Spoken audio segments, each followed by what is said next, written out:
que a gente não está lá nem representado, e quando estamos muitas vezes não está tendo uma ocupação política de fato, das políticas públicas que a gente precisa, entendeu? Que realmente vai efetivar o que a causa indígena, o movimento negro, a luta pela moradia, a luta pela saúde, pela educação, de fato, porque o que a gente percebeu, na verdade, a grande sacada de tudo, é que a gente não está sozinho e que a luta não é isolada. E que a gente conseguiria ir muito mais e muito mais forte se a gente unificasse as lutas. Porque a luta do movimento negro é a luta por quê também? É a luta pelo fim das prisões, é a luta pelo fim do genocídio negro, pelo fim do racismo, é a luta pelo fim das opressões, porque os indígenas sempre esteve junto também, né? Quilombolas indígenas conviveram em muitos lugares juntos. Então a negritude indígena também tá, né? São oprimidos até hoje. Então é a luta para a gente acabar com a fim da exploração da mãe terra, para que a gente possa ter comida de qualidade na mesa, entendeu? De forma agroecológica, entendeu? Que a gente tenha água. Então, não existe luta isolada, não existe eu lutar, por exemplo, quanto ao fim da violência doméstica, se eu não luto para que a mulher tenha uma moradia digna.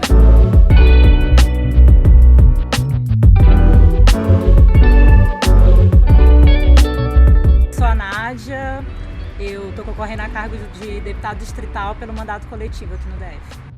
Eu me chamo Iris, sou indígena do povo Gavião do estado do Pará e estou concorrendo, né, junto com a Nádia pelo coletivo a uma vaga distrital no DF. Eu cresci no Nordeste, Teresina, no Piauí. Eu vivi lá mais ou menos até os meus 10 anos e aí eu vim para Brasília em 2002. Nasci num povoado, né, que eu já falei, no estado do Pará, próximo à ilha de Marajó. Assim, por causa do conflito, o meu pai resolveu se afastar do grande, assim, da maioria, né, dos povos Gavião, e ele decidiu, porque lá eu perdi minha mãe, né, e lá eu fiquei até meus 12 anos.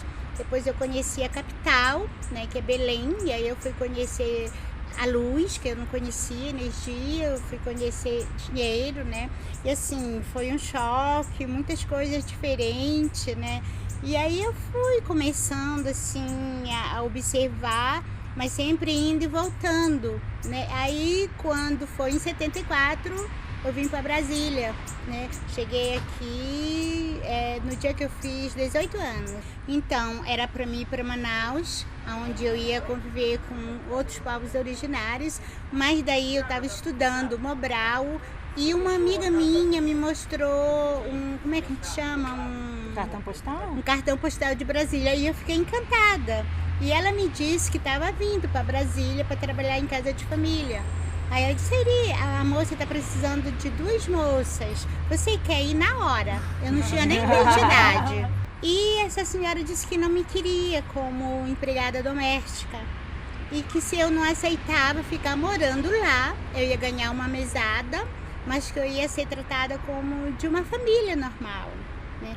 Só que eu estranhei muito porque assim, eu fui morar num apartamento, para mim era uma gaiola. Eu chorava, eu passei chorando assim 3 anos, mas também não quis voltar. E assim foi, sabe? Fiquei lá e não era tratada como doméstica. E eles perguntaram se eu podia chamar eles de tio, e as minhas primas de prima, que eu chamo até hoje, mora ali na 105, 104 Norte, né? E aí eu fui estudar, voltei a estudar só que depois de 3 anos. E eu fui fazer de arquivista, né? E eu me saí muito bem e ganhei aí eu já saí com emprego fixo lá no Ministério do Trabalho. Só que quando eu fui lá ver, eu não gostei. Era uma sala que eu ia ter que ficar ali o tempo todo. E eu não sou de ficar o tempo todo assim num lugar todo dia, sabe? E eu não quis. E assim foi a trajetória. Aí eu me envolvi com a economia solidária, que é uma coisa que eu sempre fiz na aldeia. A gente é muito coletivo, sempre, né? E só que eu fui conhecer com o nome. Só que, assim, a gente fazia, mas não como esse nome de economia solidária. Para nós isso é o normal do dia a dia, né? De fato mesmo que eu comecei a participar de militar, sabe? Mesmo de não só reclamar do nosso mundinho ali, da nossa casa, né? Do nosso cantinho, em 2013. nas manifestações de 2013, que quando eu comecei a participar, eu por um acaso estava em casa sem fazer nada, e aí estava tendo uma manifestação, acho que era do Copa Pra Quem, né, que era contra o estádio Mané Garrincha, né? E aí eu falei, eu tava puta com o negócio da Copa, com os gastos que teve e tudo mais. E aí meu pai falou assim, Nádia, bora lá ver o que o pessoal tá fazendo lá, que tipo de manifestação é essa? E aí a gente foi. E aí quando a gente chegou lá, tipo, que a gente tinha acabado de chegar, acho que tinha 5 minutos, foi eu, meu pai e minha mãe. Na hora que a gente chegou, a gente começou a ver uma correria, minha mãe virou de costas, ela já caiu no chão, e o meu pai levou um tiro de bala de borracha no abdômen. E aí assim, e aí eu corri, machuquei o joelho e tudo mais. E aí foi daí, a partir daí que eu fiquei mais revoltada ainda com a repressão, porque as pessoas lá, elas estavam paradas, elas não estavam fazendo nada. E aí foi na repressão que eu comecei a participar de mais manifestações. Eu comecei a perceber que a vida da mulher era mais difícil dentro de casa. Quando, assim, isso na minha adolescência, quando eu comecei a perceber que nós mulheres, a gente aprende, por exemplo, a cozinhar, a fazer comida, a fazer serviços domésticos desde cedo. Eu ajudava meu pai buscar madeira para fazer canoa, né? Eu ajudava meu pai a fazer as tarrafas, eu ajudava meu pai a fazer aquelas redes. Então, para mim, eu gostava mesmo era de futebol, brincar de bolinha de gude, empinar pipa, fazer minhas pernas de pau, subir numa árvore onde tinha um cipó para se jogar no rio. Então, assim, na cidade é que eu fui perceber, né, essa diferença. E lá já não tinha. E lá eles pensavam, mas menina não pode fazer isso, menina tem que brincar de boneca, menina tem que fazer isso, aquilo. Mas que coisa mais estranha. Sofre muito, né? Você já sofre por causa do seu cabelo, por causa da sua cor, você já é tratado diferente. Nós, mulheres negras, já passamos por isso desde quando somos crianças. A gente estava, inclusive, conversando justamente sobre esse assunto hoje, e ela estava me contando isso, que as pessoas perguntam como é que ela dorme.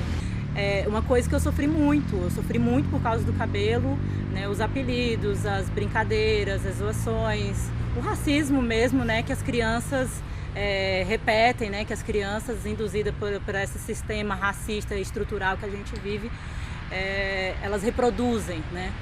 E aí eu tava falando, que felicidade que eu tenho hoje de olhar para uma chapinha e um secador e ver aquilo longe de mim, porque foi difícil, né? Passei praticamente a minha infância, desde os 9 anos de idade até boa parte da vida adulta, tentando entrar num padrão que eu jamais ia conseguir entrar. Você se forma, você vira advogado, você entra no fórum e você não vê nenhum negro lá, entendeu? Você vê uma única mulher negra que você fala, nossa, tem uma, que coisa boa. Mas você vê que não tem, você vê que as pessoas não te aceitam, elas não te respeitam. É quando as pessoas, você está no escritório, aí as pessoas passam por você direto e falam, cadê a advogada, Nádia, que eu falei pelo telefone?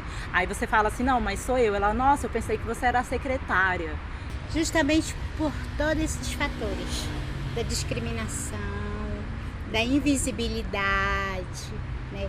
Então, e é uma coisa que a gente já vive, né? A gente já vive com as comunidades, com o lado mais frágil da população. E a gente sabe, além de sentir na pele todos esses preconceitos, toda essa repressão, a gente está lá junto deles, sabendo da deles também. E por isso é que nos dá mais força, né? De estar junto com o mandato coletivo. O mandato coletivo ele é composto por 4 pessoas, né? É paritário, são 2 homens e 2 mulheres. E aí tem a Iri, que representa essa causa, que foi escolhida pelo Conselho Indígena do DF. E aí tem eu, né, que represento milhares de causas, assim, mas entre as principais é a questão do movimento negro, o movimento quilombola também, porque eu participei da Comissão da Verdade sobre a Escravidão Negra, Distrito Federal e em torno. A gente sempre trabalhou coletivamente, a militância é coletiva, né? Eu acho que a gente está tentando trazer para dentro do parlamento isso que a gente já pratica aqui fora.